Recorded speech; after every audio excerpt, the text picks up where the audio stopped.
Please take a seat.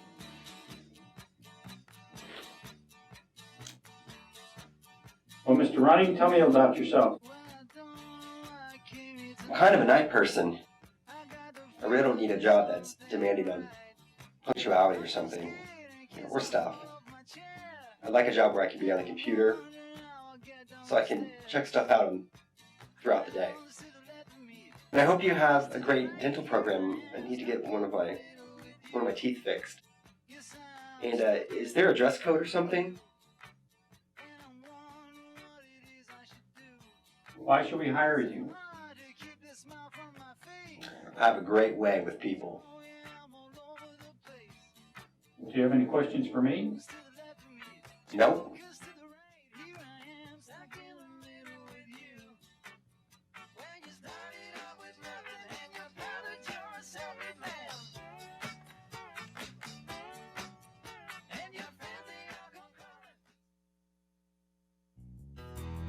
Welcome to Career Solutions with David Rawls, your guide to improving the quality of your career. David will share tips for career success, faith-based tips for locating, landing jobs, and succeeding at your work. Join your host, David Rawls, who brings more than 30 years' experience working for GTE and Disney, as he helps you with your career solutions.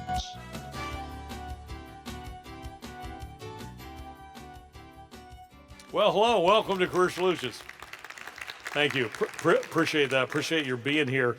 Tonight we start our 3-week series on interviewing. We're going to be spending 3 sessions on this subject of interviewing. It's important. I don't know too many people that get hired in any kind of a job without some sort of fashion of interview. And there are lots of different kinds of interviews and probably that many more kinds of interviewers, and we're going to talk about that this evening.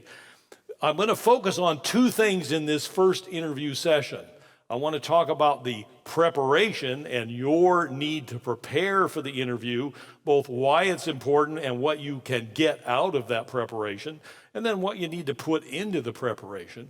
And the second, if you flip that coin over, the second part of this is how you can control the interview. Most job seekers don't even give that consideration, but I'm going to share with you tonight some secrets on how you can control much of what's going on in the interview. That's right. You can have control for the majority of the time in the interview, not only about what's being discussed, but you can also control to a large extent what isn't discussed. And I'm going to share with you exactly how to do that this evening. We have some scriptural foundations for our interviewing session tonight. I'd like to share those with you. The first one is back early in the Old Testament out of the book of Exodus. This is Exodus 4:11. The Lord said to him, "Who gave man his mouth? Now go, I will help you speak and will teach you what to say."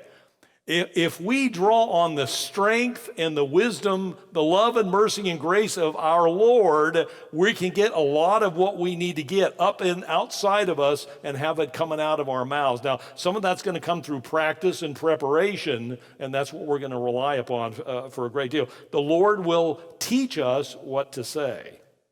And then I want to share something out of Proverbs. I always like to go back to Proverbs because it just kind of helps us get through day by day, week after month after year. It's really God's little operations manual on how to live a good daily successful life. And this is out of Proverbs 12:19. Truthful lips endure forever, but a lying tongue lasts only a moment. The whole point of this and several other verses in Proverbs about being truthful, about having the integrity to be honest and upright and forthright in what you say.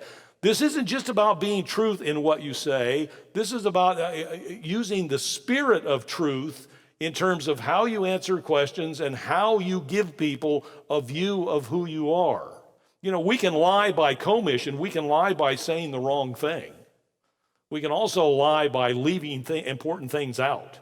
And I just want you to know, as I teach you how to be successful in interviewing, I'm not advocating that you ever tell a falsehood, that you ever even allude, that you ever even apply or imply that you're saying something that is not true. You do not need to be false in gaining your next job. As a matter of fact, anybody who gains a job that way, that job and that career is not going to be blessed. It's not going to last. It's not going to have the strength that God wants you to have in a relationship with your career. And then lastly, Psalm 119, longest psalm of all the book of in the book of Psalms, out of the 150 psalms that are there. Psalm 119, verse 105, well into the psalm. I love this verse. Your word is a lamp to my feet and a light to my path. I feel very, very strongly that as we go through this job search, we need to constantly call on God's help and on God's word to give us the words that we say and to direct our steps in which employers we go to, how we step out in approaching those employers, how we deal with those employers in terms of our own integrity. And you're going to see these foundational scriptures play out in much of what we teach here tonight and in the weeks ahead. Now, interviewing is some have said interviewing is nothing more than a conversation with a purpose. Well, it is more than that, but it's also that. It is a conversation with a purpose, as many of our conversations are. But listening is half of that. You know, it's not just what we say, but one of the most important things about a good interview is listening well. But I discovered a long time ago that listening does not always imply understanding. Norman and his wife were listening to the radio one day. Now, Norman and his wife lived up in the suburbs of Milwaukee. They were listening to the radio one day at breakfast, and the radio announcer says, you know, we're expecting 10 to 12 inches of snow today. So today, you need to make sure that all of you park on the even-numbered side of the street. Now, when I lived in the Chicago suburbs many, many years ago, what I found interesting was a lot of people park on the streets in many neighborhoods, and the snow plows can't get through if everybody's parked on both sides. So they have a system up there that on the even-numbered sides of the addresses of the street, the first snowstorm, you park on the even side, and the next storm, you park on the odd side. So you kind of take turns parking on one side or the other when the big snows come through so that the snow plows can get through and get most of that snow plowed out of the way. Well, Norman's wife hears this. You must park your car on the even-numbered side of the street to get through. So Norman's wife goes out and moves the car. A week later, while they're eating breakfast, the announcer says once again, well, we're expecting 12 to 14 inches of snow today. You need to make sure that you park on the odd-numbered side of the street. So dutifully, Norman's wife goes out and moves her car over to the odd side of the street. Well, just about a week later, they're listening to the radio once again at breakfast, and the announcer comes out, we're going to have 14 to 24 inches of snow today. You need to make sure that you park your car on the...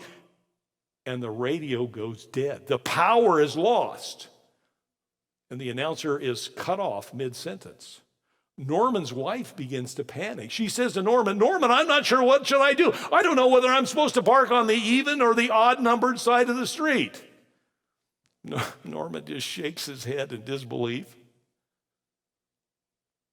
After trying to muster up some compassion and some love, he smiles at his wife. And he says, sweetheart, he said, why don't you just leave the car in the garage this time? So the fact that we hear things that we hear, or we think we hear things that we hear, sometimes we're not really listening closely. That advice to park on one side of the street or the other, or for those people that don't have garages, for those people that have to, because of several different things going on, they have to park on the street. There are many neighborhoods in some of the suburbs up there that don't even have garages. Believe it or not, in Chicago. I just found that really interesting. Well, let's go back to interviews here. We said that it's a conversation with a purpose. Actually, it has several purposes.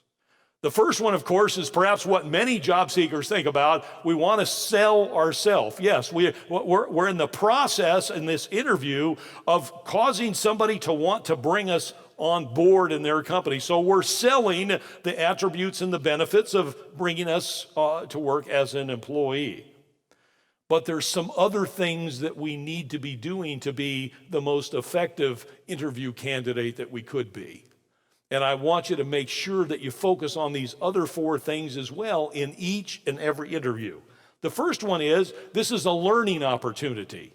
I want you to make sure that you're spending time in learning about what's going on in the company, what's going on for that position.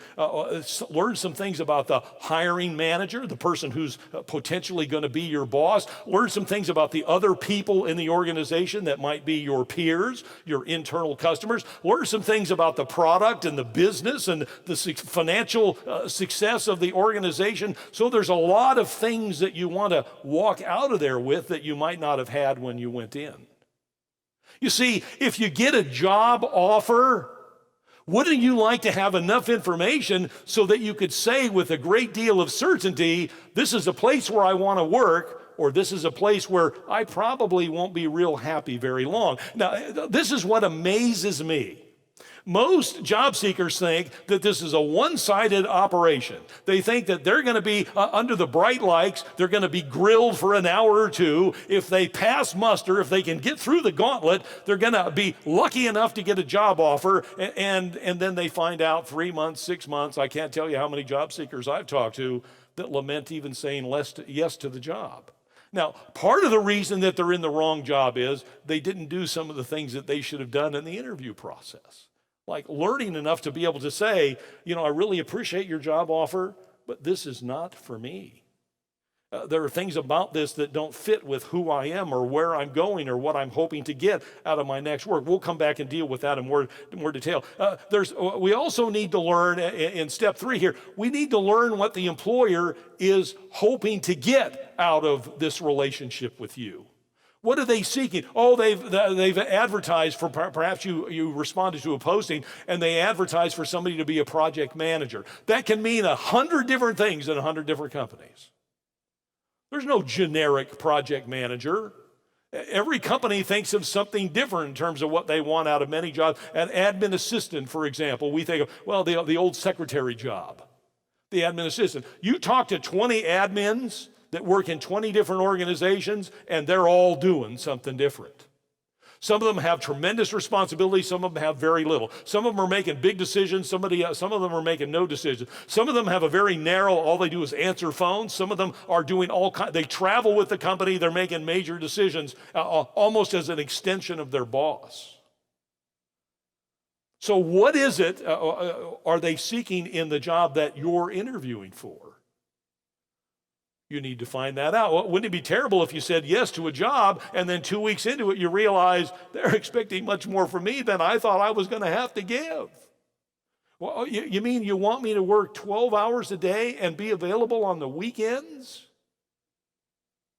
You mean you want me to be able to translate all this English stuff that I'm getting into Spanish, Greek, and hieroglyphics? I don't have that capability. Well, you said you were capable of doing everything we needed to have done. So we need to find out whether. Fourth, we need to build a relationship. Now, I want to make a case for this because this is something that most job seekers don't consider, and this is extremely important. I want to tell you a story. If I have nothing, I got lots of stories. One of the best jobs I ever got, I went and I interviewed with a gentleman that I knew had no openings.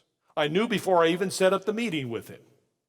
And I went in, I'll tell you more about this later on, but I just give you the kind of the intro to this meeting. I went and interviewed with this guy, and I was only in there for about 20 minutes because I knew he had no openings, and he knew that I knew he had no openings. I was in there to get some advice and counsel and I knew this person before. I knew him as a previous colleague at a previous employer.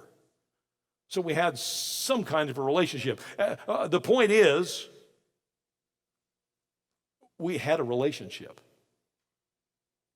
When I left this 15 or 20 minute meeting, he said, by the way, Dave, do you have a copy of your resume? I said, yes, I do. And so if you remember some of those old American Express commercials, you never leave home without it.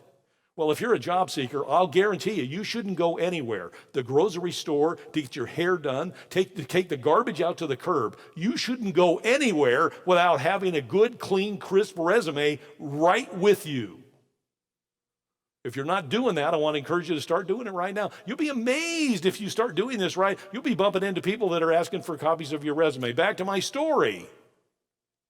I gave him a copy of my resume. About 2 weeks later, I get a call, and this guy introduces himself on the phone. He says, "Hi, my name's Bob." He said, you handed your resume to a mutual friend of ours by the name of Tom a couple of weeks ago. He knew that I was looking for an HR person to do just the kind of work you're looking for. Would you be interested in coming in for an interview? If I can fast forward and tell you, I became the VP of HR for that company and spent 26 years there. That never would have happened had I not had a relationship with a man who I met when he interviewed, it was an employment interviewer at a totally different organization. This is about building relationships. You don't know who you're going to connect to that can help you connect with someone else. So important. And then lastly, this is about maintaining control. As I alluded in my opening remarks, you can maintain control in most of the interviews that you conduct. See, here's the thing.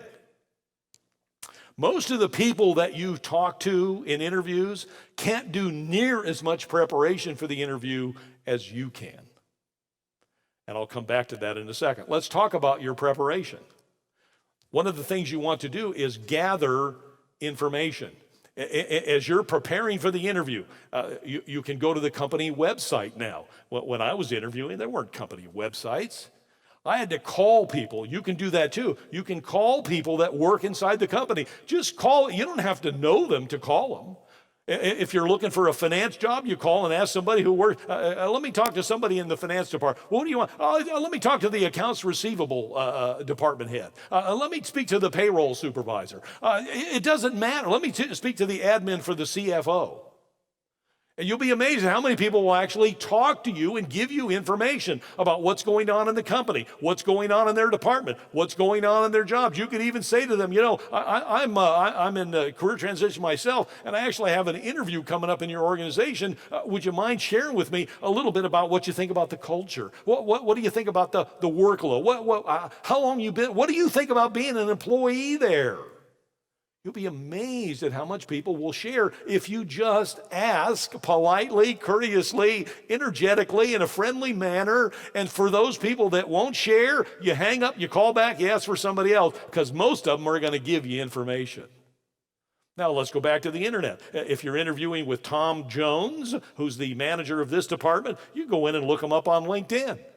If they have a LinkedIn profile, you'll find out where they worked and how long they were there and the kind of jobs they had. Maybe they went to the same school you did 10 years before you went there. What you're going to find out is things that you can use later in the interview. So you want to gather information. Then you want to make sure you determine your objectives. Once you've begun to gather all the information that you need, you want to determine your objectives. What are you going to this interview for? Well, Dave, it's obvious. I mean, I go to every interview, I'm trying to get the job. Well, that's one of them, objectives, plural. What if this interview, only once you get over that hurdle, the interview is to go for some drug screening, or maybe you go to some sort of psychological testing, or maybe you get referred to the hiring manager for the next interview. So one of your objectives is to find out what the sequence of the process is. This interview that I'm in might be step 1 of 10 steps. How long do these 10 steps take? What do these 10 steps consist of? How can you start preparing for these 10 steps? You want to know these objectives and get them answered as early in the process as you can. You don't want to bump into these as surprises. Let me tell you something else. You ought to find out what some of your objectives are before you show up. For example, people tell me all the time, you know, I called, they set up an interview, and so I'm going there on Friday, but I don't know what to expect. I said, how many people are you going to be speaking with? I don't know. How long are you going to be there? I'm not sure. Do you know what the purpose of the interview? No. Well, why don't you call them back and ask, how many people are you going to be talking to? How long should you plan to be there? They don't expect that you're just going to give them the next 48 hours of your life. Tell them that you've got things to plan. You're a busy job seeker. You've got other employers to talk to. You say it in a nice way, in a friendly way, but the point is, there's nothing wrong with asking any of these questions. They're going to appreciate the fact that you're organized about your life. And so you You want to determine what all of your objectives are up front. If you're going to be talking with, sometimes you'll end up, you'll go in for an interview you think is with a hiring manager, and you talk with 5 people, all sitting in the room at the same time around a table, a panel interview, and they're all firing questions at you. How much better might you perform if you were prepared for that? If you'd be able to do some research on a panel interview. If you know that they do behavioral interviewing, how much better might you do if you knew that they were going to ask you all these behavioral questions? We'll talk about those in a second. And so you could begin to prepare your storytelling answers for these questions. Because if you don't pass that hurdle, it doesn't make any difference how many degrees or how many years you worked in the field. You got to be able to get over the hump of the interview. You got to be able to perform well in this very, very necessary step of landing work. You know, seldom does the most credentialed, most qualified person ever land the job. Seldom. This isn't about having all the degrees and certifications and 29 years of experience. While those things don't necessarily help, for many jobs, they're nothing more than table stakes. They just get you an interview. And I've talked to some people, they say, you know what, I got a great background, I'm getting lots of interviews, but I always seem to be the bridesmaid. I always seem to come in second. Now, it's so easy, I'm going to tell you from my own recruiting experience, it's easy to say, let's say I just interviewed the entire audience here for a position. Mark, I'd like to offer you the job. And then I start talking to people, one by one. Jim, you were my second best candidate. Dave, you were my second best candidate. Larry, you were my second best candidate. Olga, you were my second best. I'm telling everybody they're my second best candidate. Makes you feel good, doesn't it? Gee, I came in second. Yeah, but you didn't get the job. You know what? If you run a race and you're one of 16 marathoners running, only one guy gets the gold medal. Only one guy gets the ribbon. If they're hiring one person, only one person's going to get hired. It doesn't, at that point, doesn't make any difference whether you're in second, third, fifth, or 12th place. We want you to land the job. So you need to do everything you can. Next step, rehearse. Why don't job seekers rehearse? I'll tell you why. I've talked to too many. I've learned why. It would never occur to me to stand up and do a 2-hour presentation without rehearsing. Over and over and over again. I need to know what slides are popping up. I need to know what I'm going to say. I need to know what I'm going to stress and how I'm going to say it. You need to do the same thing in an interview. See, I know my material, but I've got to be able to communicate it in an effective way. You know you, but you've got to be able to communicate about you in an effective way. Most job seekers show up because they know that they can answer any questions about them. How tall are you? 5'9". Now, you can say 5'9", or you can say 5'9" with a smile. There's a big difference, to use a silly example. Where have you worked for the last 15 years? You can name off like some mechanical robot the last 5 companies that you worked for during that period of time, or you can mention some positive aspect about each one of those employment experiences. Same answer, big difference. So you learn to do that well through rehearsal. If I were a job seeker, and I'm not, but if I were a job seeker, I can assure you, I would be rehearsing my interviews 4 or 5 times a week, in addition to any real interviews that Here's what most job seekers do. You know where their rehearsals come from? The first 10 employers they go talk to. Probably their most favorite employers, the employers they wish they could get hired at, and they're spending all their rehearsal time in real. Can you imagine doing a Broadway show and doing your rehearsal the first week you're running on Broadway? With real live $150 a seat paying customers? They don't want to watch you rehearse. They want to see you at your best. So you rehearse before you get on stage. You rehearse before you get in front of the employers. Your average interview might be 45 minutes or an hour and a half, depending upon the kinds of companies and jobs that you're interviewing for. Your rehearsals don't have to be that long, but you need to rehearse. You need to have somebody asking the questions that you know you're going to get. I'll come back to that. And then lastly, in your preparation, and maybe this ought to be first as well as last, and that's prayer. I can't stress this enough. I don't do a radio show, as you all know. I'm on the radio here in this market and a couple of others, and I don't do a radio show without praying before the show goes live. I want God to give me the words to say. I don't do an interview without praying. I don't come up here and do one of these sessions without praying. I've done this dozens and dozens and dozens of times, but I could do this well or I could do this not so well. It's not what I know. It's not the breadth or depth of my knowledge. That's only part of it.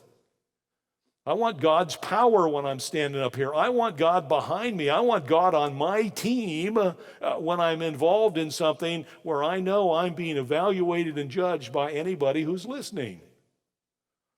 And that has to be true for you, I'm sure, if you're sitting in an interview. You want to do well. You don't dress up, show up for an interview, and just sort of quick kick the process and, if they give me a job, fine. If they don't, I've got 99 weeks of unemployment. I hope we're not going to interviews like that. And I want to encourage you to pray. This is what I taught my young friend Annabelle, who was in this workshop right at the very beginning. Annabelle always used to sit in the front.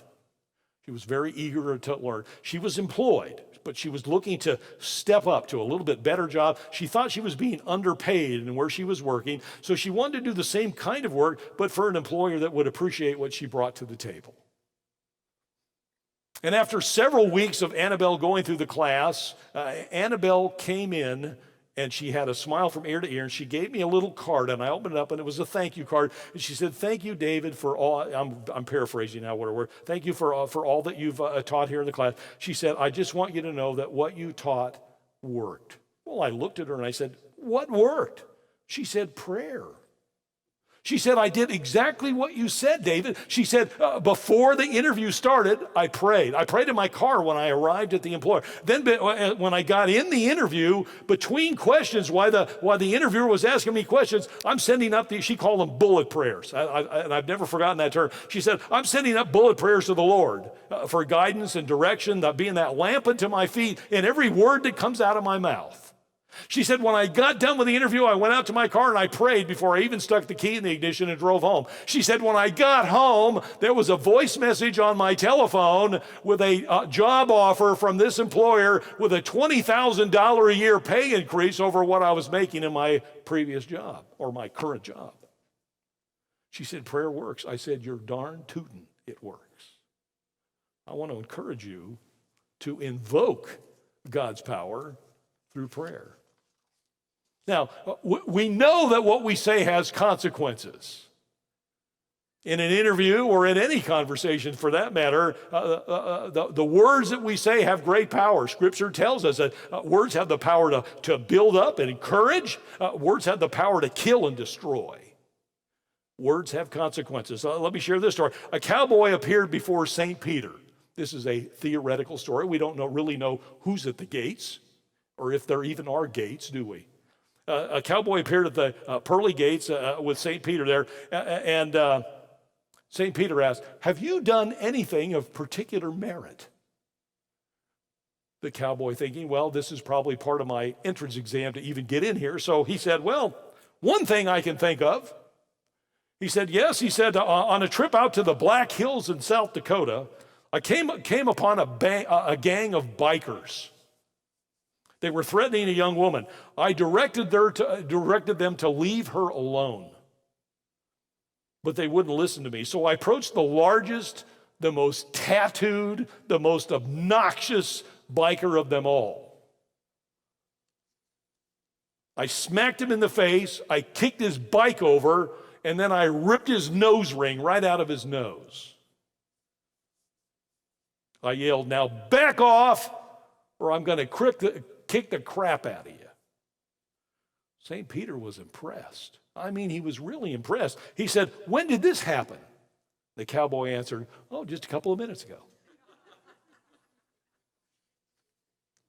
What we say has consequences. Depending upon how we respond, the words that come out, the way we say them, we're usually going to evoke some kind of a response. Sometimes it's a passive response. Sometimes the response is nothing more than, as we saw in that opening little skit interview, with Dave playing that part as the disinterested applicant. You answer questions like that, and you could see Tony, the interviewer, sitting there. He had made up his mind. This guy ain't getting an interview in this company.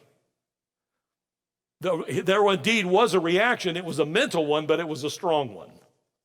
Now, we got some things to remember as we're preparing for this. We want to look for ways to connect with our interviewer. We tend to want to, all of us who are in a hiring role, we want to hire people based upon several criteria. And one of those is we have a tendency to want to hire people like us. And like us can be defined in many, many ways. It can be defined racially. African Americans tend to hire African Americans, like Caucasians hire Caucasians. Men hire men. That's why for years, for decades, women had a hard time getting into the executive suite because they were controlled by men, hiring more men.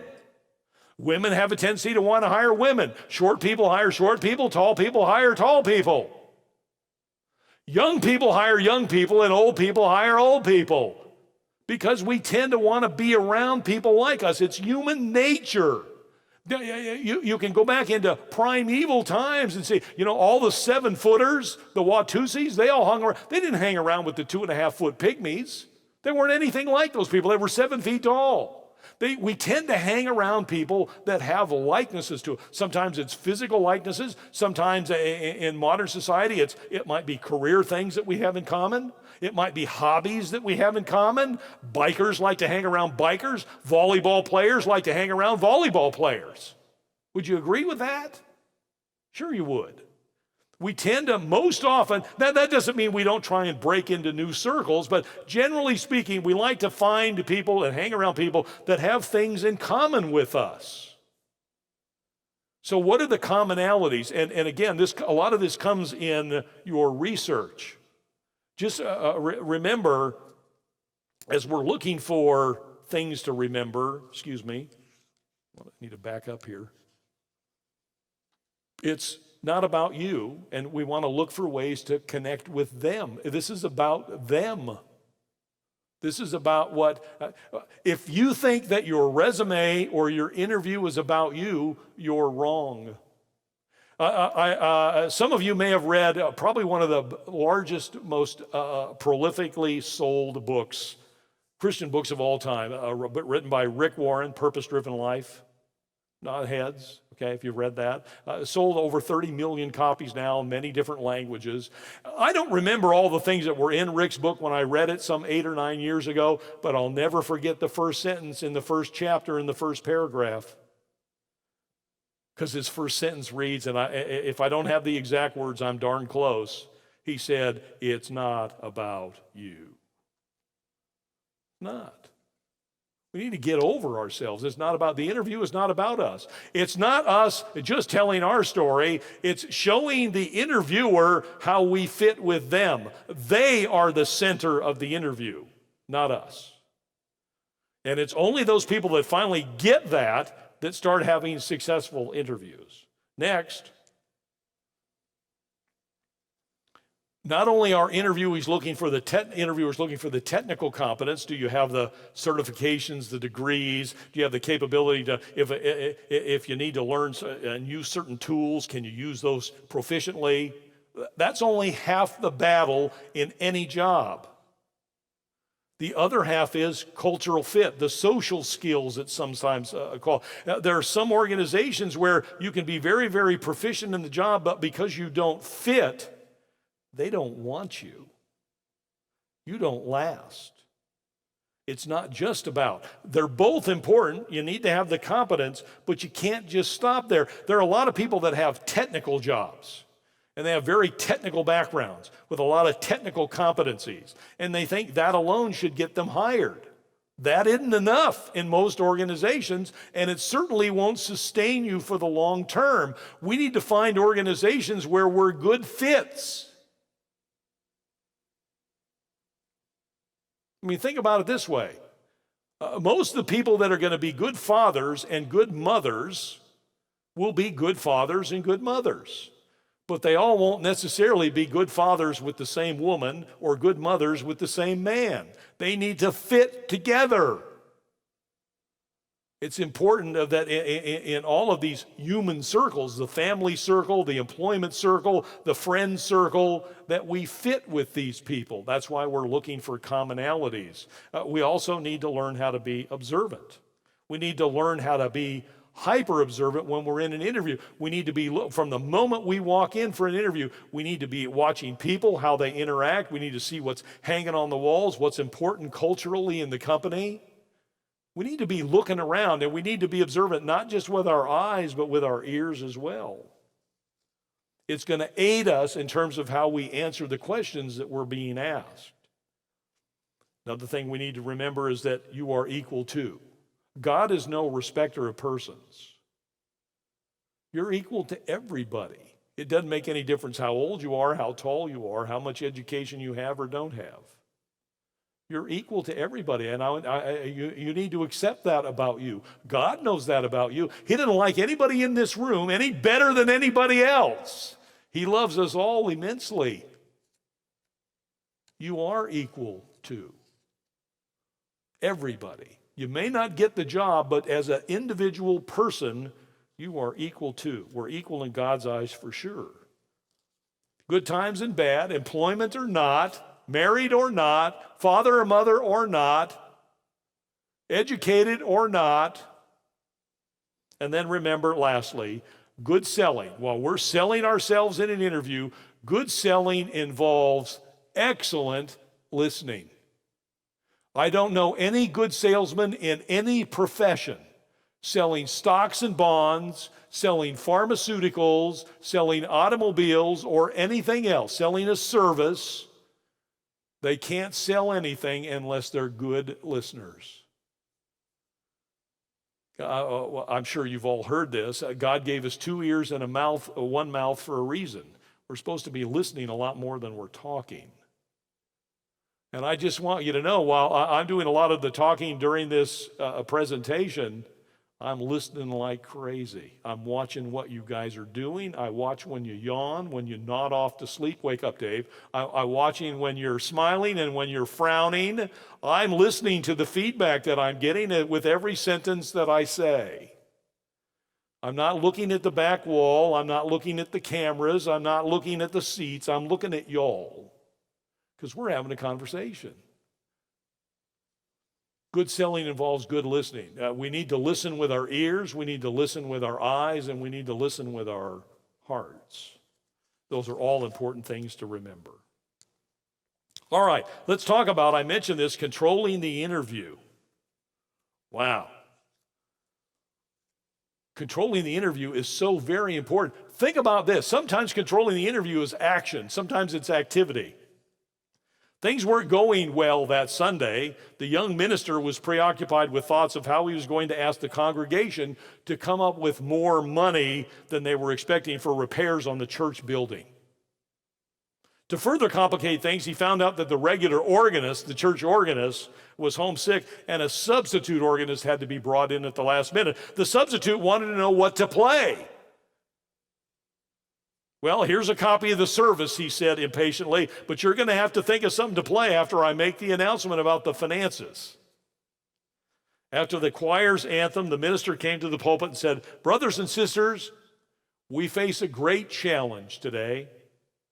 The roof repairs cost twice as much as expected." He said, "We need another $4,000.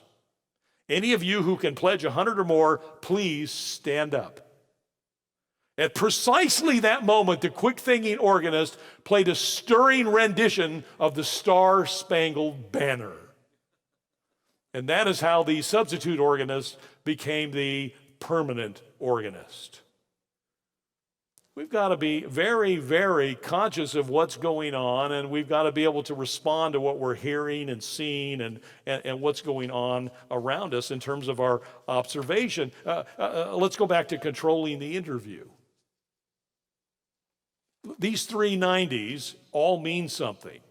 Now, you're going to have to write this down because it's not in your books. The 90s are, but I want to tell you what each 90 stands for. You can control, first 90% of all the interviews that you're in, all of them. Whether you're talking with HR people or hiring managers, people twice your age or half your age, you can control 90% of all the interviews that you're in.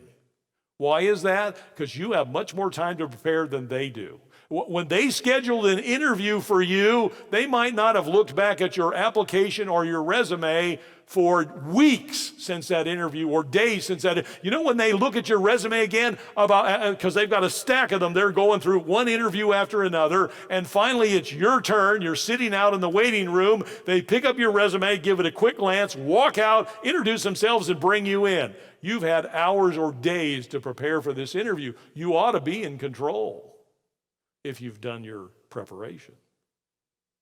You can control 90% of the interviews that you're in if you do the preparation. The second 90 is you can control in each of those interviews 90% of the conversation of the interview. So you're controlling 90% of the interviews and 90% of what's going on in the interview. Now, the first 90 means there's probably 10% of the interviews that you can't control. There's going to be some interviewers that just don't relinquish it. There's going to be about 10% of any interview that you can't control because they're going to have some things that they want to get done, and they're going to divert you off of wherever you think you're headed. But 90, let's go to the last 90. The third 90 is you can control 90% of the interviewers that you talk to. There's about 10% of them out there that maintain tight control. I'm one of those 10. See, I thought all interviewers were like me till I started hiring and training interviewers. You can control 90% of them if you're doing the right preparation. Now, if you're not doing the preparation, you're not going to control 90% of the interviews, you're not going to control 90% of the conversation, and you're certainly not going to control 90% of the interviewers. But I'm going to share with you 8 steps where you can control the 90-90-90. And that's called the Dave 90-90-90 rule. You know what? A lot of what I'm teaching is stuff that I've learned from other experts in this profession over the years. This is one of the few original thoughts that I've had in my entire life. I think I've had 2 of them. That's why I call this Dave's 90-90-90 rule. Don't use it without giving me credit. This is my rule. Now, remember what I said, a lot of it is how you prepare, a lot of it's how you respond, a lot of it's how you listen, a lot of it's, but there's also, it's how you respond. We've got all these great stories about these conversations with people. How about this one? Boudreaux bought himself a brand new Harley Davidson motorcycle for his 50th birthday. And I mean, he took off down the Louisiana highway, and in a matter of seconds, he's going 100 miles an hour. He's flying down the road with that air blowing through what little bit of hair he had left, and he is loving every second of it. And Boudreaux looks in his rearview mirror on the bike, and he sees that there is a Louisiana state trooper way back there with that little blue light just going around and around and around. He's going so fast, he can't even hear the siren. He says, I can outrun this clown, so he hops on that accelerator, and in seconds, he's going 150 miles an hour, and he's leaving that state trooper in the dust. When reason takes over, and he thinks to himself, even at 150 miles an hour, he thinks to himself about how gruesome this would be if he were pinned under the motorcycle as it skidded down the road at 150 miles an hour. So he decided, well, there's no midlife crisis is worth this kind of risk. He eases up, slows, coasts to a stop, gets off his bike, and stands there waiting for the trooper to show up. About a minute later, the trooper pulls up behind him without saying a word, gets out of his car, walks up to Mr. Boudreaux. Boudreaux hands him his driver's license and insurance card without saying a word. The trooper looks at him, looks at the card, looks at his license, looks at him. He says, Mr. Boudreaux, he said, this shift of mine ends in about 30 minutes. It's Friday afternoon. He said, if you can give me one good reason, one reason that I've never heard before, why I shouldn't give you a speeding ticket, I'm going to let you go. Boudreaux shot a look of surprise, said, last month my wife ran off with a state trooper, and I thought you were bringing her back. See, how we respond makes all the difference in the world. By the way, the state trooper said, have a nice weekend, and he went back and got in his squad car. How we respond is so important. Now, let me quickly move into these 8 tactics. These are all very, very important. Every one of them is critical to your 90-90-90 control success. Every one of them. I'm going to explain each one of them in turn. The first one kind of alludes to something I talked about earlier, this connection point. We want to connect with the person with whom we're interviewing. So part of it has to do with our homework, learning as much as we can about them, and then part of it has to do with being hyper observant, both with our eyes and our ears, hearing what's going on, seeing what's going on, seeing what they have. Do they have pictures of their family on their credenza, on their desk? Do they have statistical charts? Is their desk neat? Is it cluttered? Are the phones ringing off the hooks? How does the interviewer interface with other people that they may pass? All these interactions and everything that's going on helps you learn how to connect with this person. For example, just a simple example, you may see that they have on their desk a picture of one of their children in a soccer uniform holding the soccer ball. And maybe your kids play or played soccer. Boom, you got a connection point. You may see that they graduated from the same school you did, maybe 10 years earlier, but you see their degree up on the wall and you went to the same school. Maybe you didn't even graduate from there, but the mere fact that you attended that school and they attended that school, you got a connection point. Everything that you can find that you have in common with this person, the sooner you bring it up, here's what happens. When you first sit down with the person with whom you're interviewing, you have distance between you. It's the distance of unfamiliarity.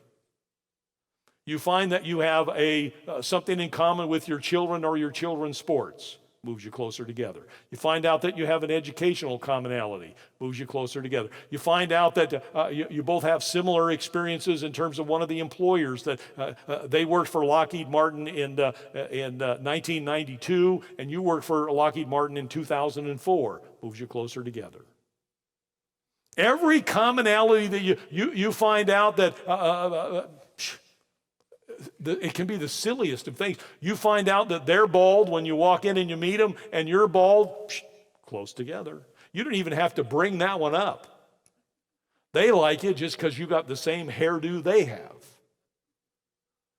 The point is, the more commonalities you think of, the closer you get emotionally and psychologically, and this is so much about the psychology of the interviews. It's not just about the words you say. It's not just about your credentials. You want to control the interview? Get close to the closer you get in terms of your connection points, the more you're going to control or help control where this interview goes. The second point, prepare your first response. Now we know after this has been studied now for about 1,700 years. Hasn't been documented that long, but it's been studied that long. And we know that in interview after interview on this planet and perhaps in other planets in the solar system, that usually one of the first questions asked in every interview is, and you all know, tell me about yourself, or some version of that. Now, let me tell you first why that question is asked. I've not been asked by many job seekers, why does every interviewer ask that question? If you ask the interviewers, most of them won't know either. They don't know why they're asking it. See, they were interviewed that way, and that's just the way they learned to interview. They studied under somebody who taught them how to interview, and that was the first question they always asked. So they thought, well, it's as good a place to start as any. But there's another reason, a more pragmatic reason. As interviewers, we're taught we want to sort of warm up to the candidate. We want to, they're called icebreaker questions. We want to make them comfortable so that as a candidate, you feel comfortable in sharing about yourself. So we're not going to start with the tough questions. We're going to ask you to just talk about yourself for a minute. One of the icebreaker questions I always used to ask, because our employment office was in an odd location, as I was walking them into my office, I'd say, did you have any trouble finding us? Some people drive right by us 5 times before they realize where we are. Well, and you get answers like, well, actually, I didn't want to be late, so I drove over here and I spent an hour finding the place yesterday afternoon so I'd know where I was supposed to come this morning when my appointment time was. Smart job seeker. So we want to make sure that we prepare our first response. We know that we're going to get this question, tell me about yourself, 99.9% of the time. It won't always be worded that. It might be worded a different way. It might be, can you tell me what brings you in today? Can you tell me how do you find yourself in a job search? They're all the same question. Tell me about yourself. What the interviewer's doing is they're giving you a great big broad blank canvas. And they're saying, I don't want you to paint all the details on the canvas. We'll do that over the course of our interview. What I want you to do is I want you to give me some nice high-level broad brushes so I know what arena we're in. They want you to summarize your 10, 15, or 30 years of experience in a couple of minutes or less. This is not the opportunity to talk for an hour. We teach, as we did a couple of weeks ago when we talked about the oral resume. The oral resume is the perfect answer for this. I call it the 2-minute drill. It's talked about in your book in great detail. The 2-minute drill is that 2-minute response to this question. So you want to have your first response cold. I'm still amazed today. Maybe people just don't believe me. I don't know why so many more job seekers don't learn this. Almost every interviewer is going to give you the question, tell me about yourself, and many job seekers just blather and blubber through it. They go for 4 minutes, 8 minutes. I had a young man that was in our workshop, a very sharp young man, had a great work background. He had been in our workshop for about 3.5, 4 months. He was going through our 12-week sessions on the second time through. And I said to him, his first name was Rick, I said, Rick, could you meet me for coffee tomorrow morning over at the local little coffee shop? Sure, yeah, happy to. So we met over there. As he was sitting down in the booth with me, I sort of pulled the fast one on him. I didn't give him the tell me about yourself. Here's how I asked the question. I said, Rick, it's been a long time since we talked about your background. Could you share with me again a little bit about what's in your background on your resume? Same question. Rick talked for 3 minutes, 5 minutes. At about 7, I'm looking for a way to break in and stop him. He went for 11 minutes. I'm timing him. When I finally got him to stop, I'm giving him one of these. And Rick says, did I go a little longer than 2 minutes? I said, yeah, give me a guess, Rick. How long do you think that answer was? He said, maybe 3 or 4. I said, you went over 11 minutes. What you do is you talk yourself into and out of consideration with one answer. The question, tell me about yourself, is not the open-ended question to fill up the rest of the interview with one answer.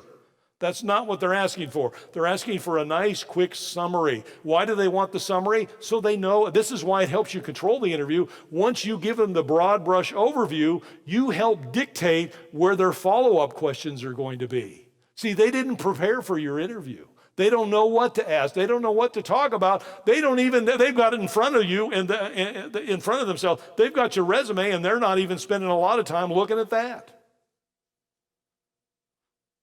They're asking you to lead them in the discussion. If you ask the right questions, I just had a job seeker no more than a couple of months ago share with me something that I did in an interview. This was uncanny. I learned how to ask some really good penetrating questions and get the questions in up at the front of the interview.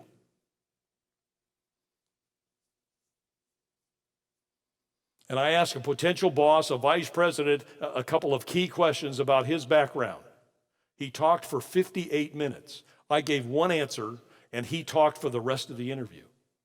When we were all done, he said, David, I think we're going to work well together, and he offered me the job.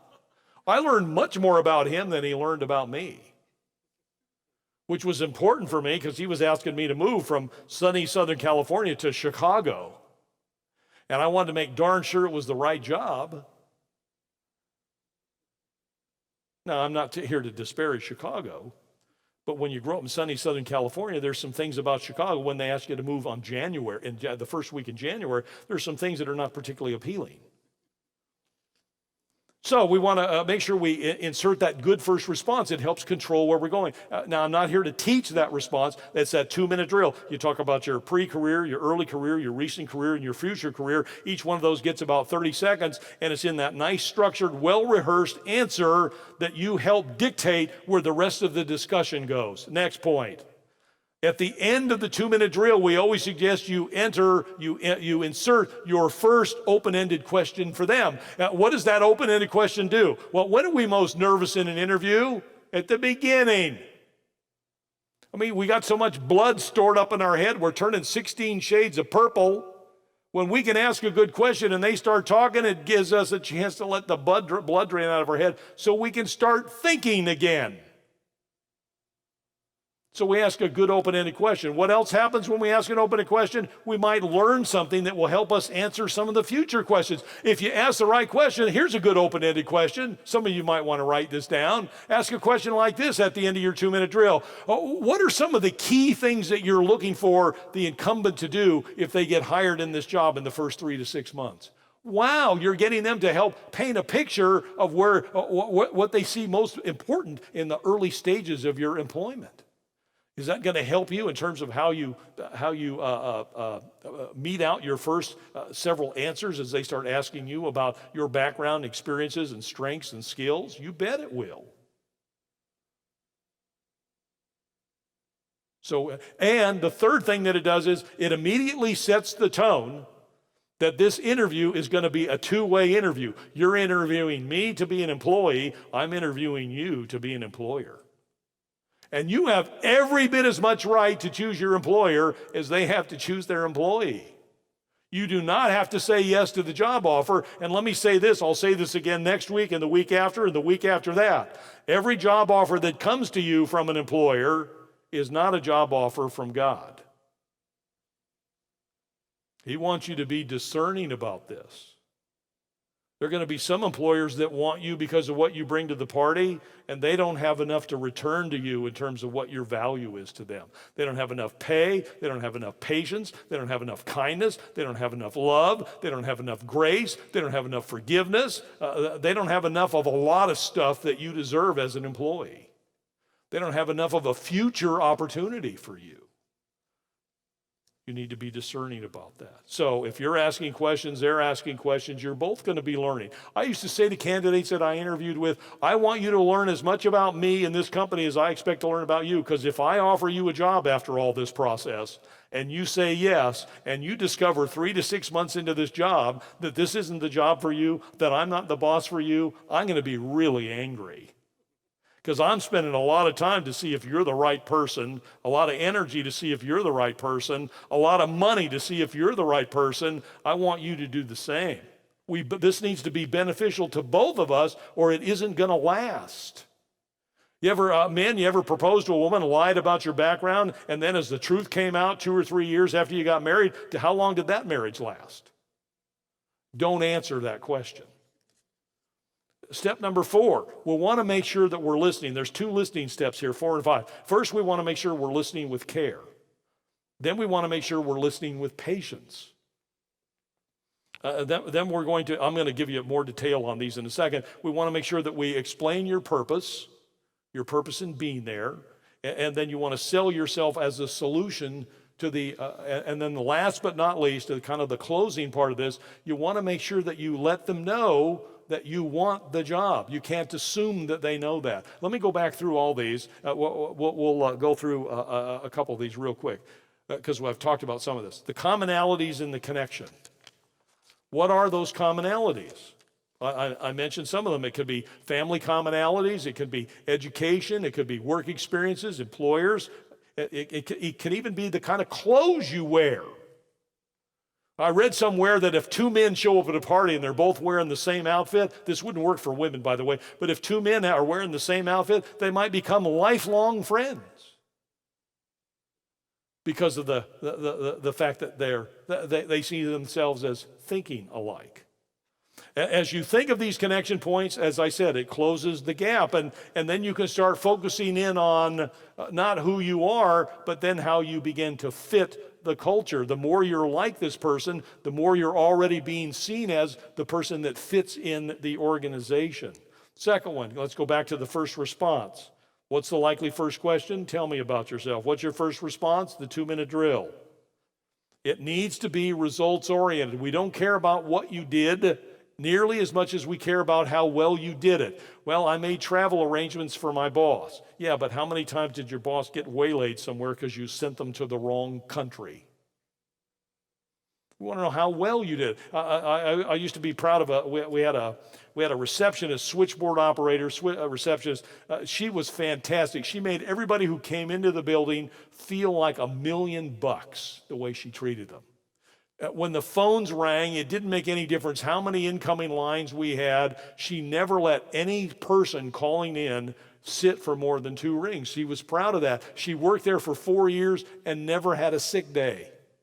Those are things that you talk about in an interview if those are things that are important to your employer. Not only am I punctual, I'm never late, but I don't miss work. Well, if that's important to an employer, and it is to many, you want to make sure you talk about that if that's what you bring to the party. Don't just talk about the fact that you did the work. You did it every single day, and you did it well.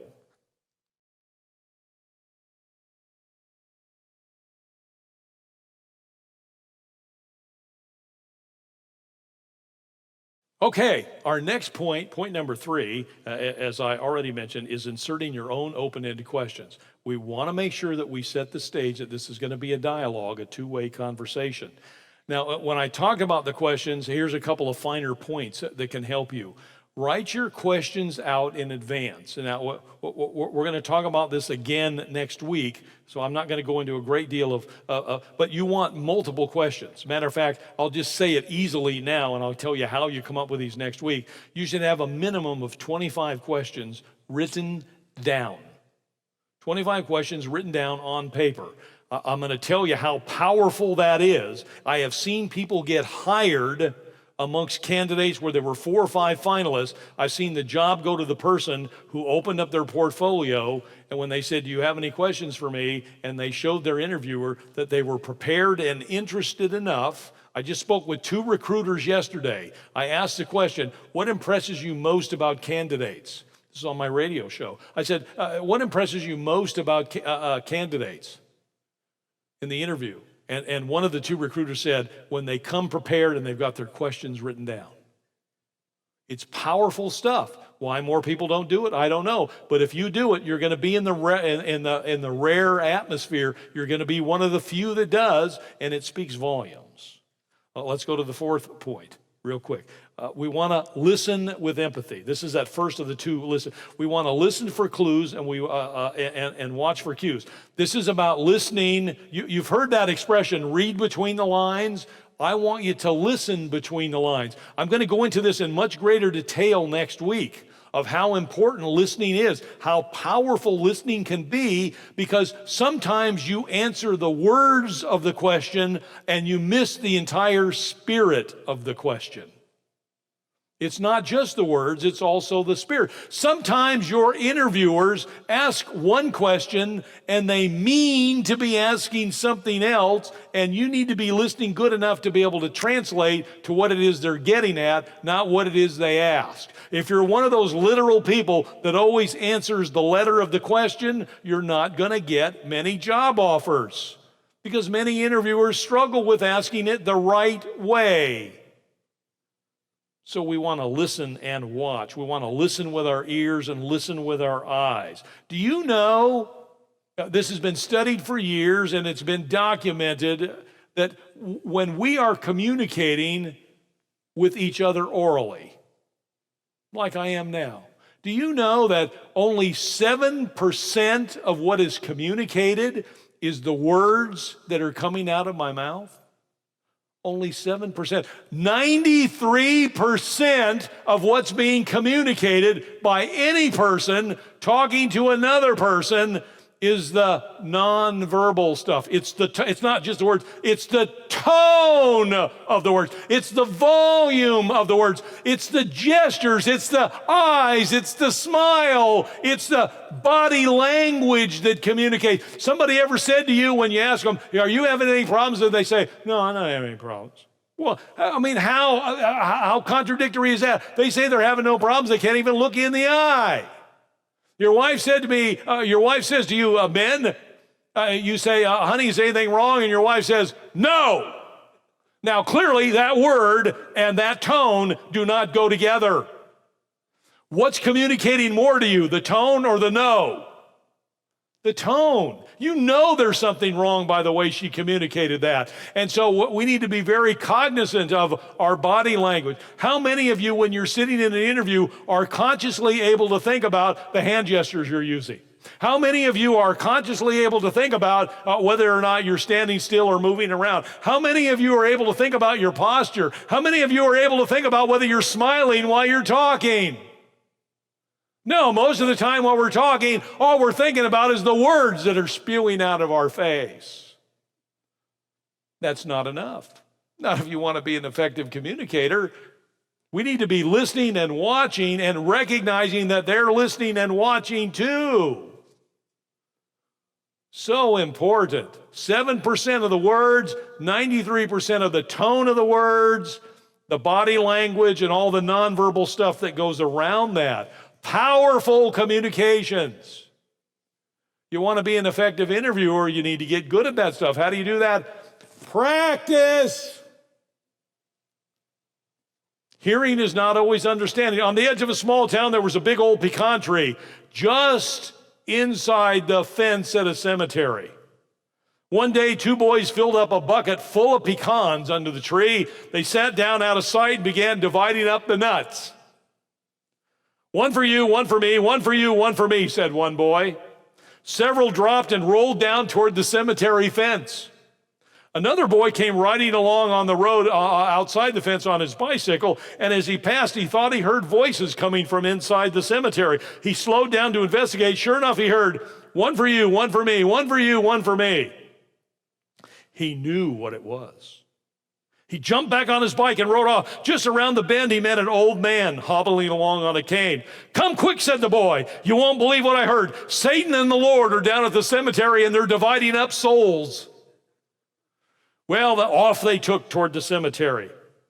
The man doubted at first, but as they got close, standing by the fence, he heard, one for you, one for me, one for you, one for me.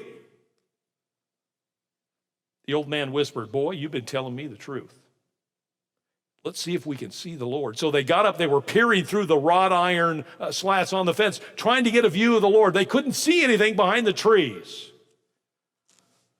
The old man whispered, we got to get close.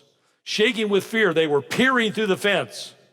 Still unable to see, they gripped the wrought iron bars, tighter and tighter. No glimpse of the Lord.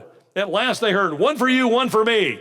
That's all. Now let's go down by the fence. Let's go get those nuts down by the fence.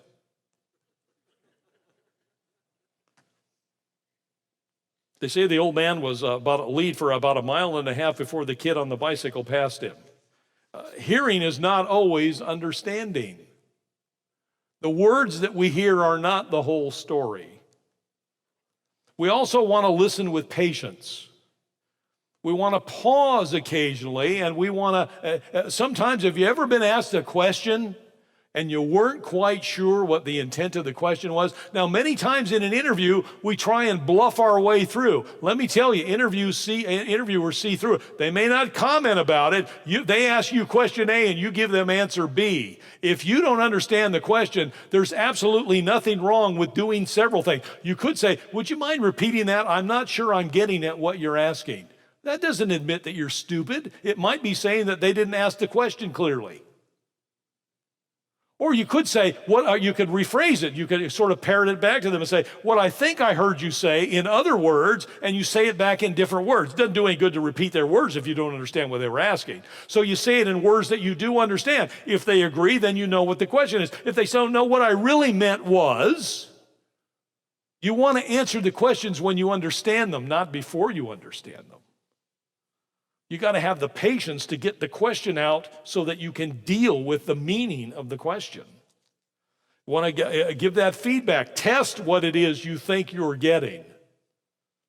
And if you do that, you can't lose. This is a matter of really helping the communicator be more effective in their communications. There was an elderly gentleman of 85, and he feared that his wife was getting hard of hearing. So one day he called the doctor to make an appointment to have her hearing checked. The doctor made an appointment for about 2 weeks out. He said, I'm sorry, I can't see you any sooner than that, but there's something you can do at home with your wife, and try this little experiment, and you can call me back and give me some kind of an idea how good or bad her hearing is. He said, get about 40 feet away from her and then say in a nice, calm, normal voice something and see if she hears you. If she doesn't hear you, you move up about 10 feet, say it again. If she doesn't hear you, and so on until she responds. So that night at home, they're sitting there. His wife's in the kitchen cooking dinner. He's sitting out in the family room, and he's looking across the family room, through the door, into the dining room, through the door on the other side, in the kitchen. His wife is 2 rooms away, but she's a direct shot away from him, about 40 feet. He said, it's time to do my experiment. So he says in a normal voice, honey, what's for supper? No response. She's got her back. She's over there working around the stove. So he gets up. He moves over to the door going into the dining room. He's about 30 feet away. Honey, what's for supper? No response. Moves to the other side of the dining room, the door going in. He's about 20 feet away. Honey, what's for supper? No response. Moves about halfway into the kitchen. Honey, what's for supper? No response. Still no response. He walks right up behind her, wraps his arms lovingly around her waist. From behind, he whispers into her ear, honey, what's for supper? She says, for the 5th time, chicken. Now, who has the hearing problem? Sometimes we think it's the other person, and it's us all along. We want to make sure that we explain our purpose. So important to explain our purpose. Our purpose in the interview is to fill their needs. Remember what I said at the beginning, this is not about us, this is about them. If all of your questions and all of your answers have to do with you, you lose. It's not about you. As much as you may want it to be, if they don't think enough of me to try and satisfy me in this interview, I don't want to work here. Well, that's one attitude. It's not going to get you hired many places. And the more you try and make it about them, the more many of these employers will try and make it about you. It's amazing what giving does in terms of getting. It's called sowing and reaping in our world. We want to fill their needs, which what does that mean? It means we need to find out what their needs are. That's one of the reasons we do this 90 to 120 minutes of research before we go to the interview. We need to find out what they're looking for. They're not just hiring somebody based upon a job description. I guarantee it. They post the job description so you know a little bit about the parameters of the job. But just because you can do the job description is not going to get you hired in the job. It doesn't work that way. Nobody hires to fill a job description. They hire to solve problems. They wouldn't be hiring you if they didn't need to hire somebody to do something that they either don't have the manpower to do, they don't have the wherewithal to do, or they don't have the time to do it.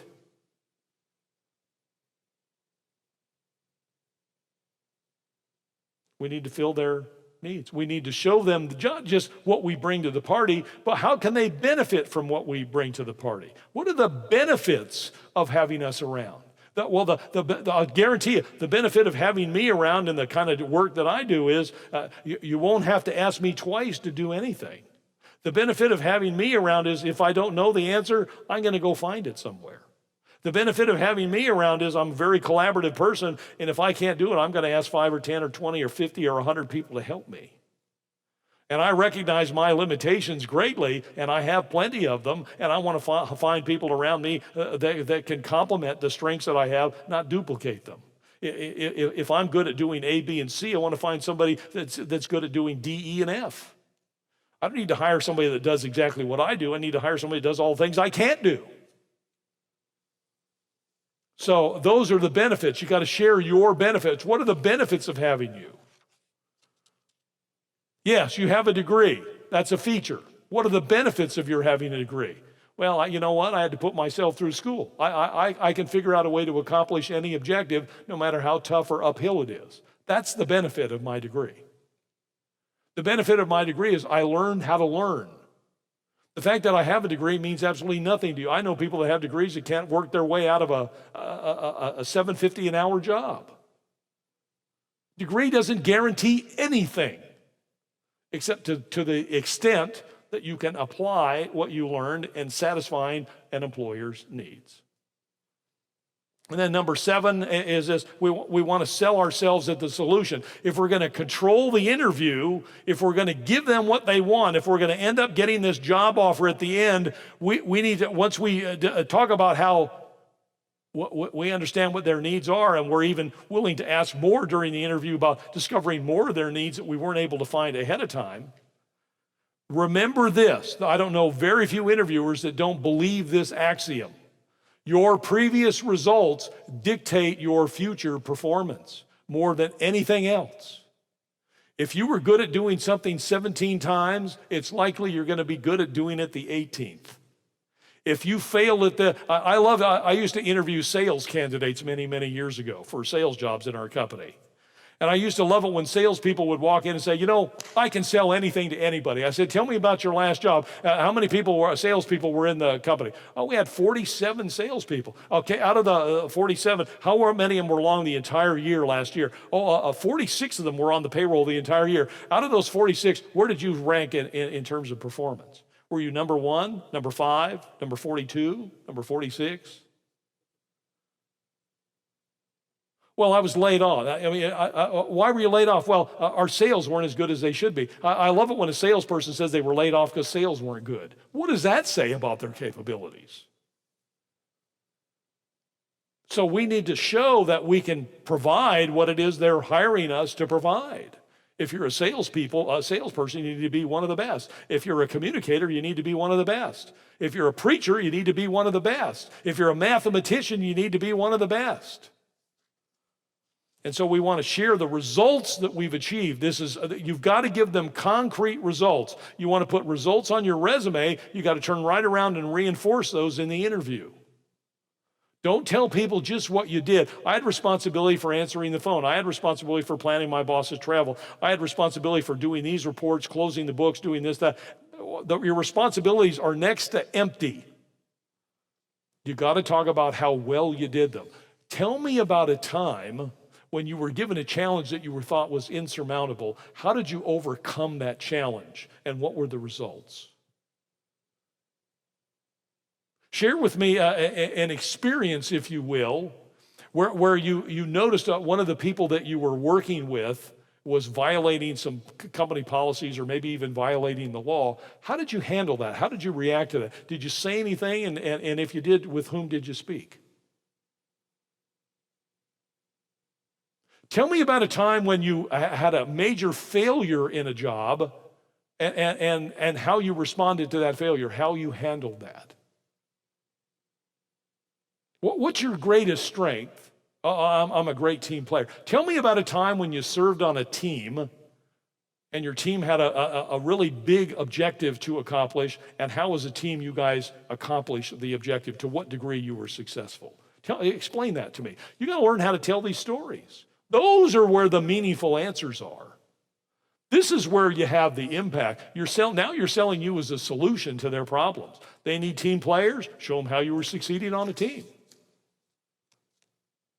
They don't hire somebody to play on a professional baseball team because they can go out and run the bases, because they can actually hit the ball during batting practice. I mean, those are all good things. They look good in the uniform. They look sterling with that cap on. They know how to answer the interview questions from the press. No, if you had to interview for a job, they'd want to know, what are your batting statistics? How'd you hit last year?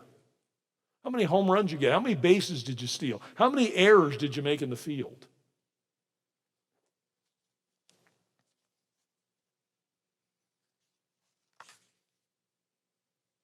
Controlling the interview. The last step, ask for the order. We don't want to get through the first seven steps and then think that because we've done so well with these first 7, that they just automatically, intuitively know that we want the job. We need to tell them we want the job. As a matter of fact, I'm going to suggest that you do a couple of things in this stuff. I'm going to suggest that you do a trial close early in the interview, and then you do your final close at the end. Now, here's what the difference between a trial close and a final close is very, very, very simple. Write this down. The trial close is not where you're asking for a decision, you're asking for an opinion. And it's much easier for your interviewer to give you an opinion than a decision. If you say halfway through the interview, will you hire me now? You probably won't get an answer, or you won't get one that will be helpful. But if you say halfway through the interview, your trial close, if you had to hire somebody right now, would I be in the running? I mean, what do you think about this candidacy so far? Now, why do you float a trial close? This is very important. If you talk to anybody who's in selling and has had sales training, they're going to learn how to do trial closes early on in learning how to be a good salesperson. Why do you do that? Because every good salesperson knows if there's an objection to what you're trying to sell. If you're selling a car and they don't want, Henry Ford years ago said you can have any color you want as long as it's black. So anybody that had an objection to the color, if they didn't learn how to overcome that objection, I don't like black. If the salesperson didn't know how to overcome that, they weren't going to sell those cars to people who didn't like black. But if they learn how to overcome that objection, so the first thing you have to do is you have to learn how to get the objection up on the table. You do trial closes. You're buying a car. The salesman person says, they know you're not ready to make the decision, but they say somewhere during the process, what do you say we take this for a spin? Is there any reason, anything about this car that you don't like? The price, the size, the color, the features, the roof rack, the running boards, the tires, the wheels. Whatever it is, they want the objection up on the table because until they learn the objection, they can't overcome it. If you leave never telling them that you liked everything about the car except the fact that it didn't have a roof rack and they could have put a roof rack on there and not even charged you for it, they're going to be infuriated if they ever find out that that's why you didn't buy a car from them. But if they could get that objection up on the table, they may have 10 ways in which they can overcome it to your satisfaction.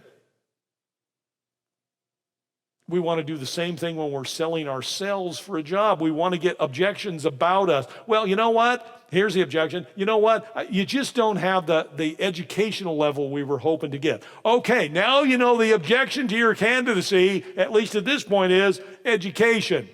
You knew that it was a little bit touch and go ahead of time. Now they've confirmed that they like things about you, but education is a problem for them. So now what do you have? You now have the rest of the interview to throw things in to show how what you don't have in education, you can make up for in other capabilities that you bring to the party. If you don't learn that that's a problem, you're going to leave the interview. They're going to call you 2 weeks later. Sorry, we picked someone else, and you'll never know why. You want to find out the objection long before. The salesperson selling the car knows that if somebody leaves the lot, the chances of them coming back are less than 1%. They've got to get the objections up on the table before they leave. Because they know be-backs just don't be back much.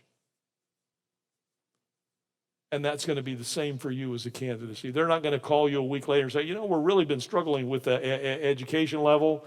Tell me anything you might have in your background to overcome that. No, they got other candidates. They're just going to move on.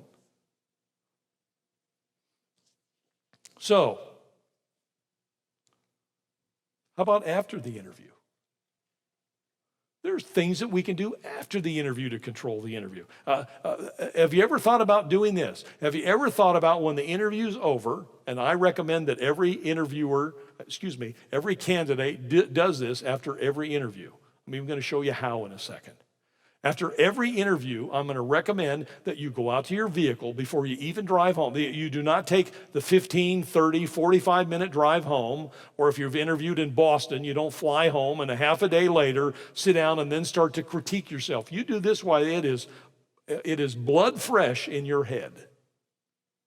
You sit down, you get in the car, you sit down, and you immediately evaluate how well did you do your 2-minute drill? How well did you do your preparation? How well did you do your fact find? How well did you ask questions? How well did you listen?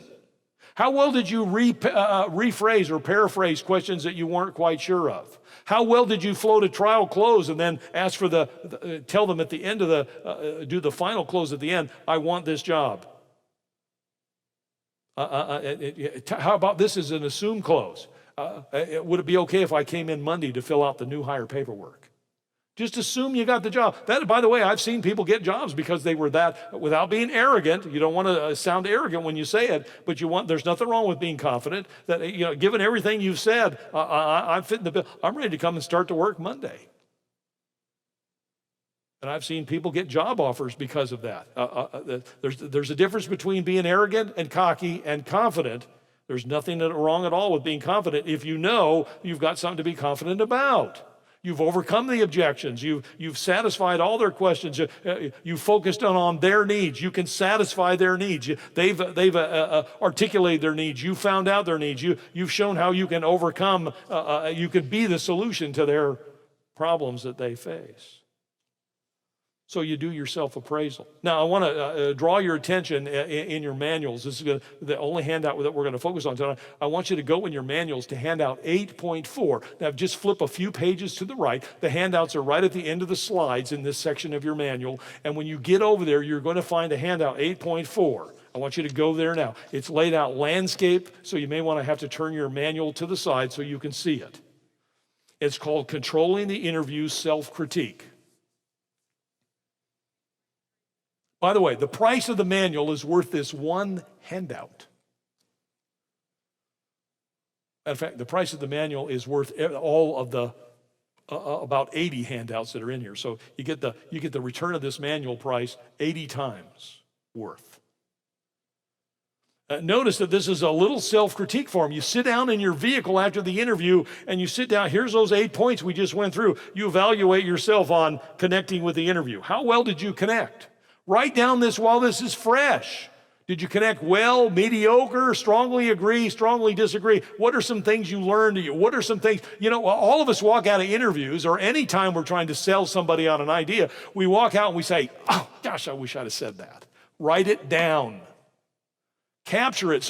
And then you can go back over these evaluations when you're preparing for your next interview and strengthen up those areas that need to be strengthened. Shore up those areas that need to be made stronger.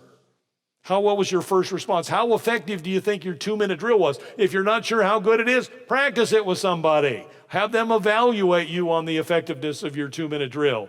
Are you saying clearly what it is you used to do and what it is you expect to be doing next?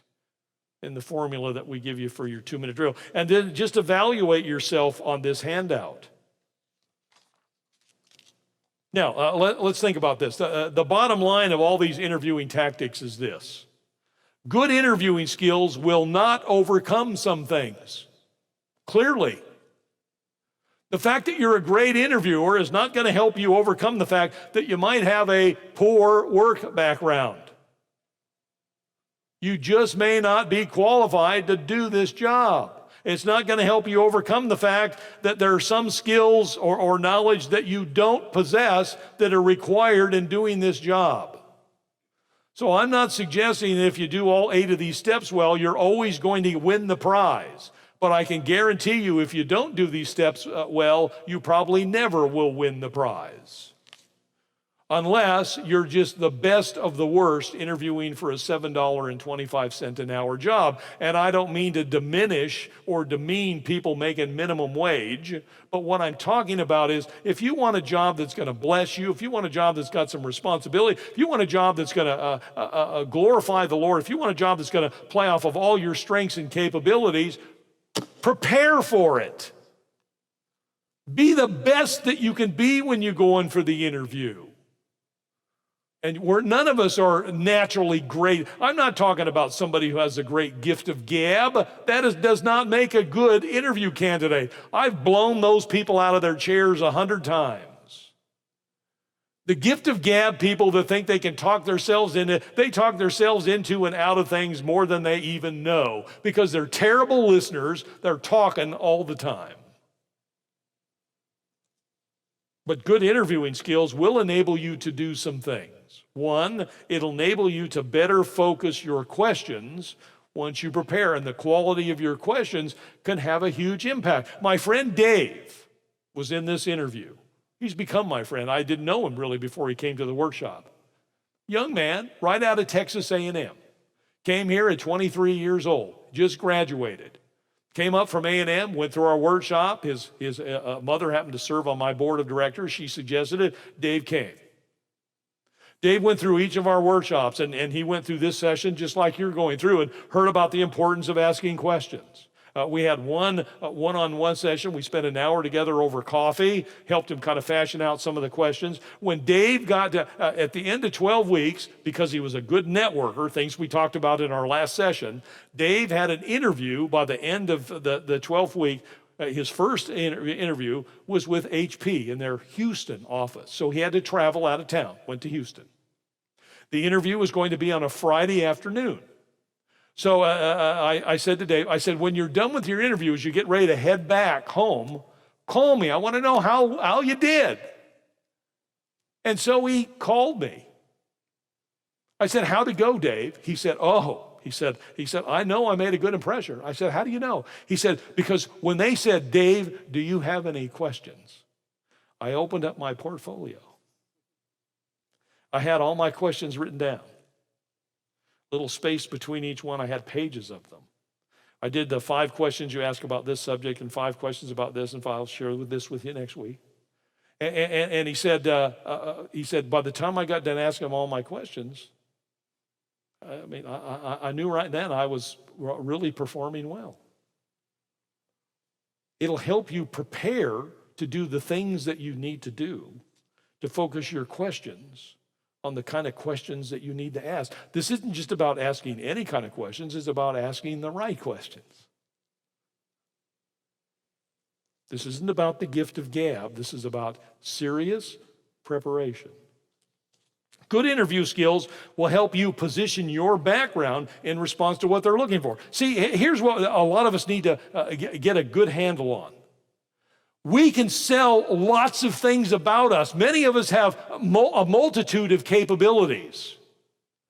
And we can all explain our different backgrounds in different ways. I can talk about myself if I were applying for an HR executive job, which is what I did much of my career, and somebody were looking for an HR executive, if I learned that what they were looking for was somebody who's a good communicator, I would talk about those times when I've had some successful communications. I've spoken to groups all across the world. Little groups, big groups, professional groups, unprofessional groups, networking groups. So if I knew they needed a good communicator, I'd talk about some of my communication experiences.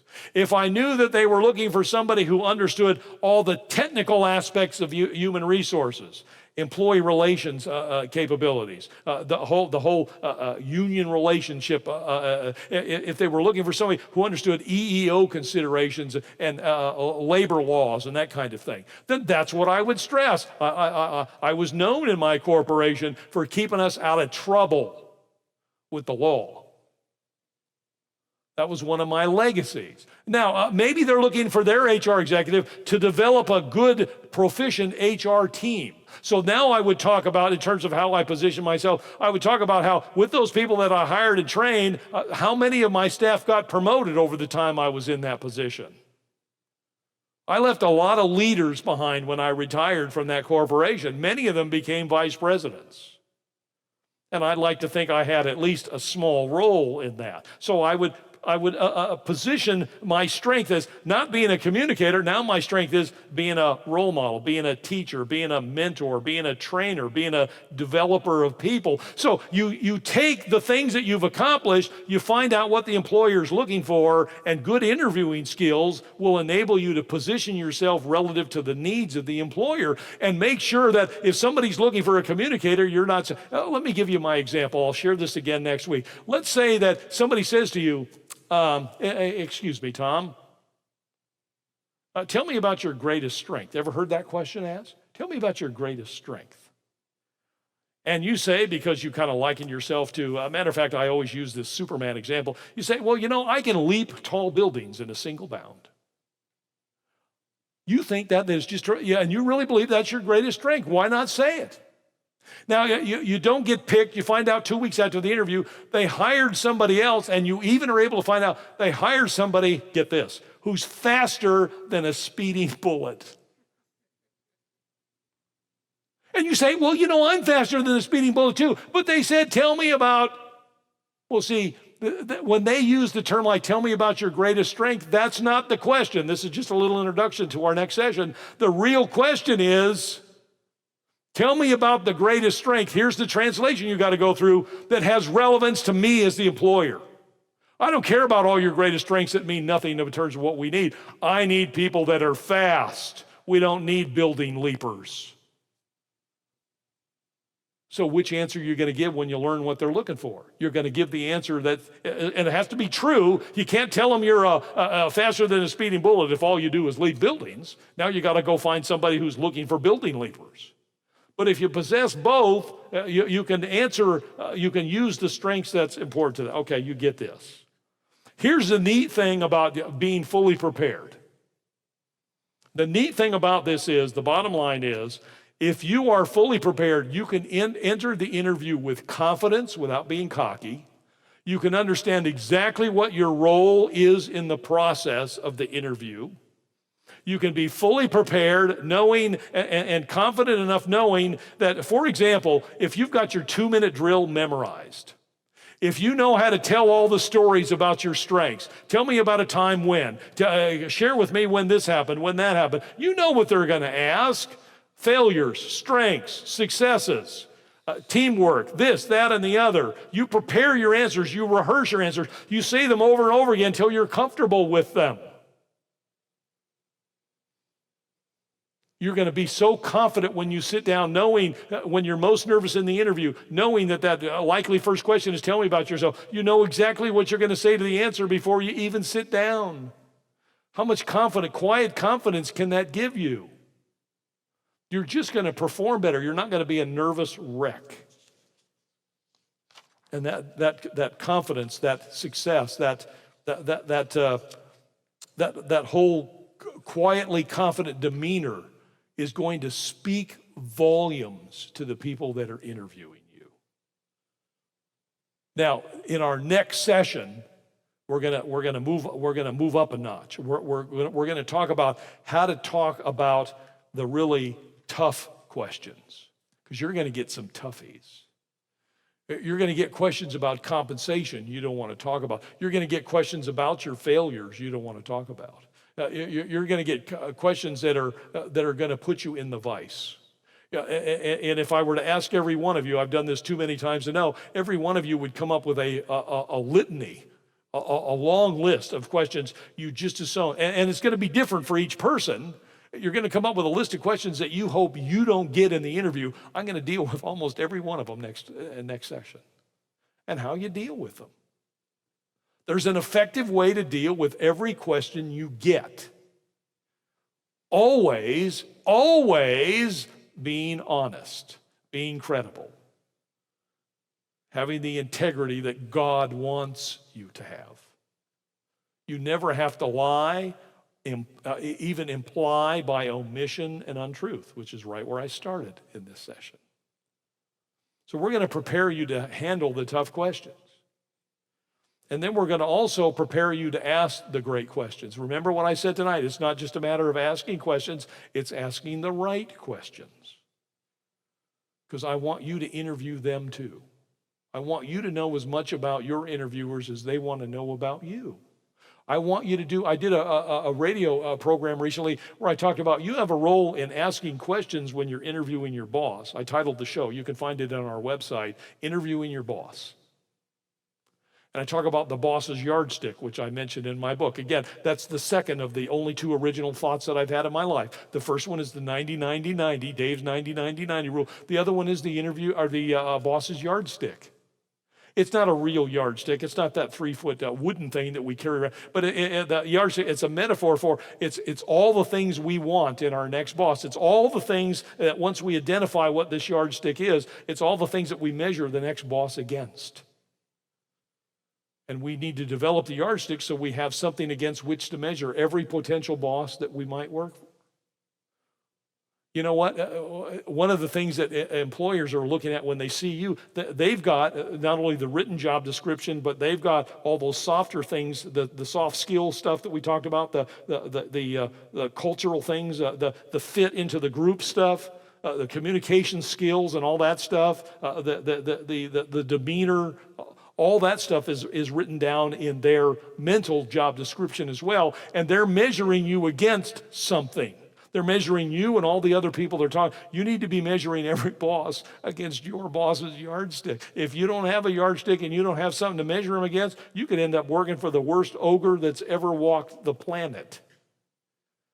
And as I say this all the time, it doesn't do any good to work for the best company in the best location with the best pay and the best job if you're working for somebody you can't stand to be around 8 hours a day.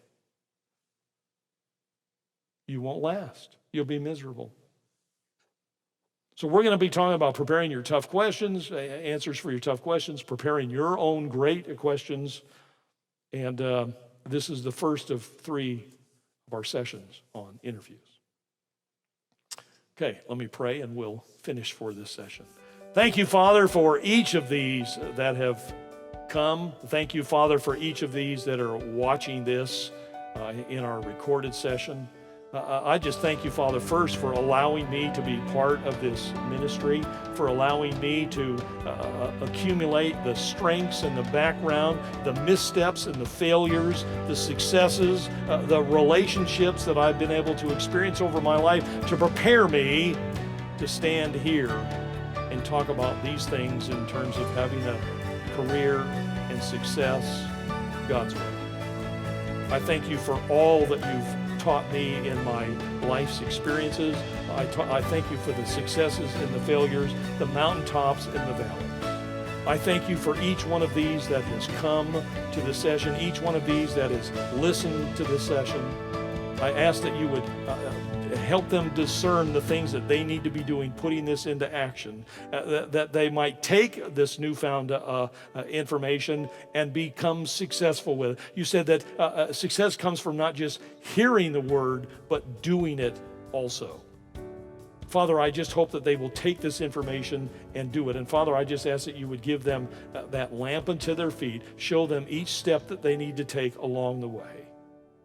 Be with them, give them comfort, give them peace, give them the peace that surpasses all understanding.